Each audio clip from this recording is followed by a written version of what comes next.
Hello and welcome back to the Genesis Designs and Modelcraft bench, and here we go with the first look at the Airfix Bristol Beaufort Mark 1.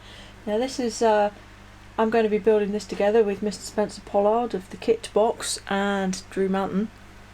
The three of us are going to build this kit over the next month or so. All of us are going to do slightly different things but obviously use the same kit. And I thought I'd kick off the proceedings, build starts today, with a quick look at what you get in the box of this latest Airfix release, and a tiny quick chat about what I wanted to do with it. So without further ado, let's chuck a look at the sprues. First off, the wings. Got here some wings and some flap surfaces. Now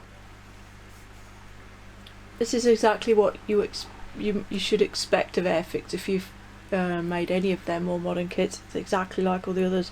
The panel lines are fine, they're recessed, they're possibly a little deep for some people's tastes, but I find that in general they look better when painted than they do on the bare plastic. That's not to say that the paint fills them in, because that's a nonsensical thing to say, but simply that the colour and tone of the plastic seems to make them look more pronounced than they really are. So yeah, they don't look too bad to me. You've got room for some bracing slots there, some nice little details in that undercarriage well. Overall, it's a good start. The next one, we have here the fuselage halves, and we've got a couple of optional parts here for turret enclosures on the back there. Flattened main wheels is often included in Airfix kits, and I really like here the inclusion of these barriers on the frame to stop these wing fillets from getting damaged in transit whilst the kit's packed in the box, or indeed to help to stop these wing fillets from damaging other parts of the kit while it's packed in the box. It's a really nice touch. We have a separate rudder. The elevators though are moulded into one half of the tailplane, so if you do want to model them drooped, which I think I will, it's actually a little bit easier on that basis to separate those and display them drooped or raised. Deflected was the word I was looking for, wasn't it? Thank you. Lovely surface detail on the inside. That's really nicely done and quite comprehensive as well for the scale. I mean, this it's not a great big aeroplane. This obviously about the size of a Beaufighter or a Blenheim.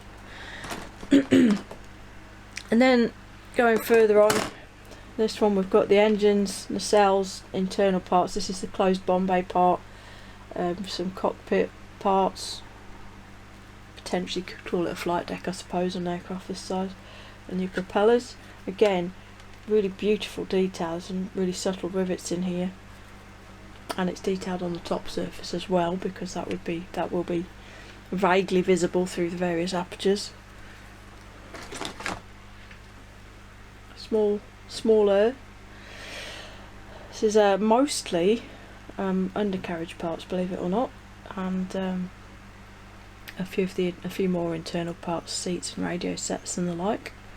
Got the fueled up masts there, and then the last one, again just a bunch of small parts. You've got some spinners there if you need them. The cooling gills for the aft part of the engine nacelle. That's obviously the torpedo, and it's excellent wing. A pilot figure if you wish to use one. Some more internal parts, undercarriage doors and what have you. All very neatly moulded, appropriately sized sprue grates. It's all exactly what you'd expect of a modern Airfix kit. So if you like modern Airfix kits, you'll like this. If you don't, you probably won't. Okay, moving on quickly. I'm going to take hours over this. The transparencies. Now, there are quite a few of these, as befits the subject. So you've got your nose piece there, the turrets, the main sort of glazed nose area, and I can see some distortion through that. But in fairness, it's never as obvious once the frames are painted and it's fitted to the model. But leading edge lamps, you've got navigation lamps, and then these little DF loop inside a fairing there. But again, very, very typical. The framing is pronounced enough to be very easy to mask, but not so pronounced that it looks silly or out of scale. And they're nice, got a good finish on them. Good shiny transparencies, exactly what you want. Look at the bag. Decals wise, you get two versions, 2 colour schemes with the standard kit.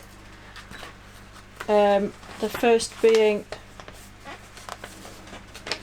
Beaufort Mark 1 of 22 Squadron. This is XOA.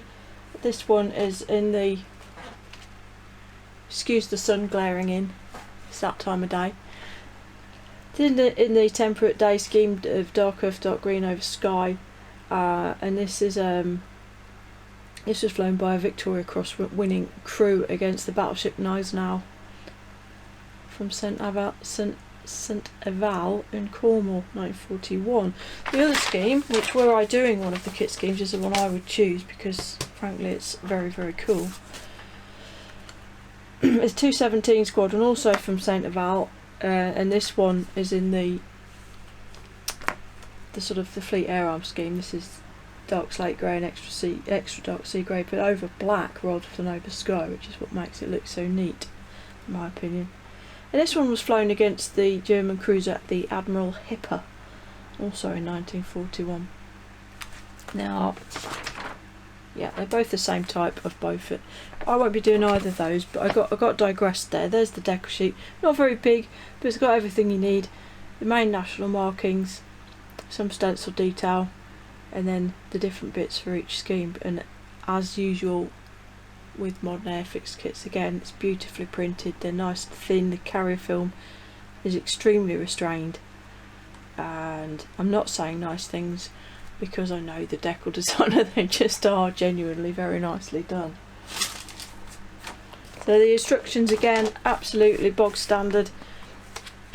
You know what to expect these days from Airfix. They don't disappoint. Very, very clear with the colours to help you identify the parts you're actually working on in each step, and all the various little bits of information you need, like telling you to trim this fairing here, all added in as part of the instruction steps. This is one of my few bugbears with Tamiya instructions, even the modern ones, is the way this sort of information is often presented as a side note, and it's very, very easy to miss it.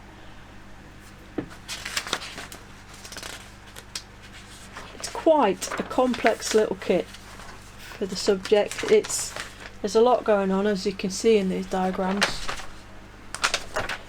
You do get the now standard Airfix spars for the wings, which I'm a massive fan of that idea. It makes everything easier, and if they fit well with that spar arrangement, you know you can get a strong enough glued joint, even if you paint the wing and fuselage separately, to be able to glue the wings on after paint, which with a multi-engine subject is a real bonus.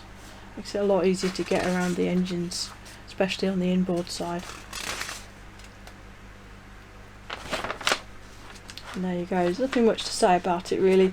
If you want the bomb doors open to fit a torpedo, got tornadoes on the brain, you have to slice this up, and they sort of fit inwards to allow the torpedo to fit, which is quite neat.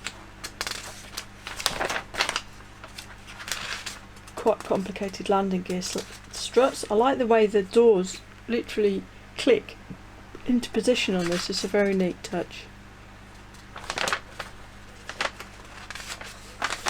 And there you go, we're down to the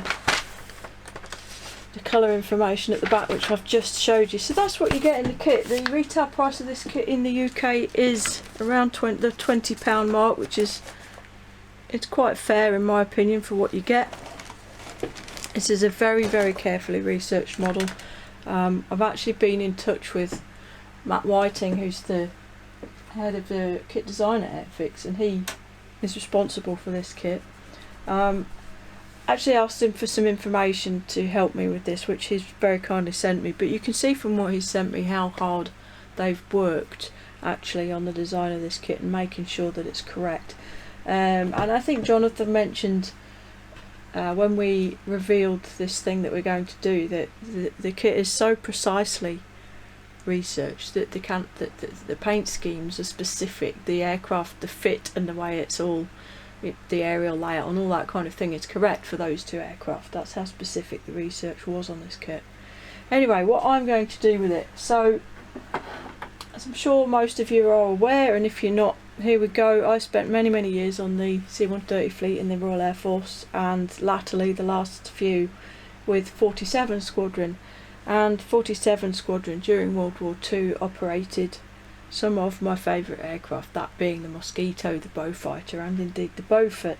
So immediately when I decided to get involved with this build, I thought I need to do a 47 Squadron one. They operated these in the North African desert against shipping, with a fair degree of success, judging by some of the photos and things I've seen in the Squadron headquarters building. Unfortunately, photographs and details of 47 Squadron aircraft are incredibly difficult to come by. A normal Google search doesn't throw very much up, but thankfully some people have already stepped up, Dave Fleming and Rob Monfee amongst them, to help me out with that, and I do now have in my possession some photographs of a couple of different 47 Squadron aircraft, and they do sport some quite interesting modifications. Actually, they're not standard Beauforts,